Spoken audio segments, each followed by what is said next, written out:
Rufa Maiquinto at Manny Pacquiao, dawit sa kaso ni Nery Naig. Pero bago ang lahat, kung ikaw ay bago sa aking channel, huwag kalimutan na mag-subscribe at i-click ang notification bell for more trending news. Sinusubaybayan ngayon ng mga netizens ang komedyanteng si Rufa Maiquinto, ang boxing legend na si Manny Pacquiao, na pinangalan ng mga endorser din ng kumpanyang iniendorso ni Nery Naig.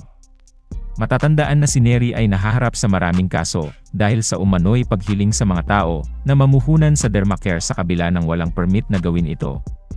Inaresto sa Basement Convention Center sa loob ng isang mall sa Pasay City noong Nobyembre 23.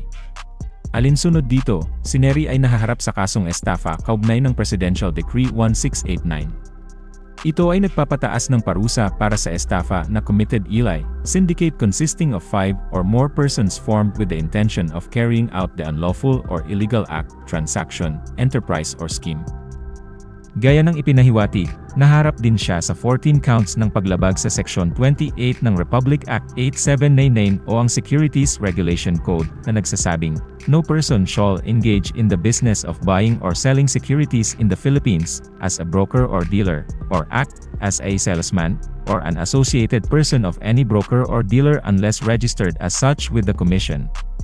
Gaya ng nakasaad sa mga detalye, ang kabuuang piyansa ay maaaring umabot ng hanggang 1,764,000 pesos at siya ay nasa ika-7 sa listahan ng wanted sa station level.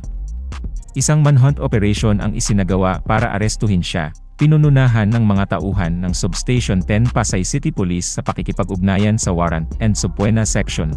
Ang kabuuang halaga ng piyansa ay ₱1,000,000 habang ang estafa ay walang inirekomendang piyan. Bukod kay Nery, naharap din sa mga reklamo ng mga investors ng dermacare ang ibang celebrities.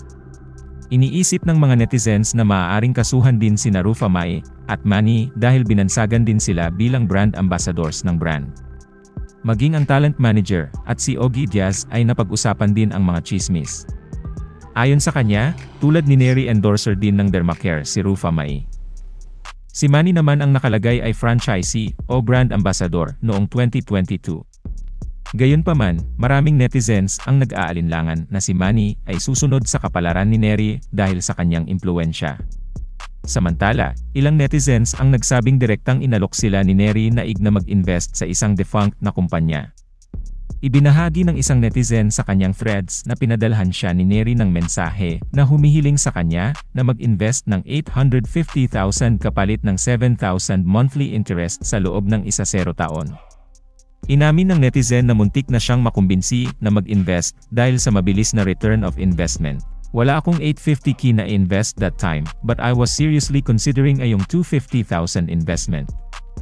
Nangako sila ng 7,000 monthly returns for 10 years. ROI in 3 years and more than 3 times your capital after 10 years. Medyo napakaganda para maging totoo talaga. Na-foresee not name and corrupt sila," dagdag niya. Sa nasabing email, sinabi ni Nery na kung sakaling mabangkarote ang dermacare, ang kanilang legal team ay naatasang magpagaan ng pag-aalala ng mga namumuhunan. Samantala, kinuwestiyon na ng isang opisyal mula sa Securities and Exchange Commission, SEC, ang business model ng dermacare.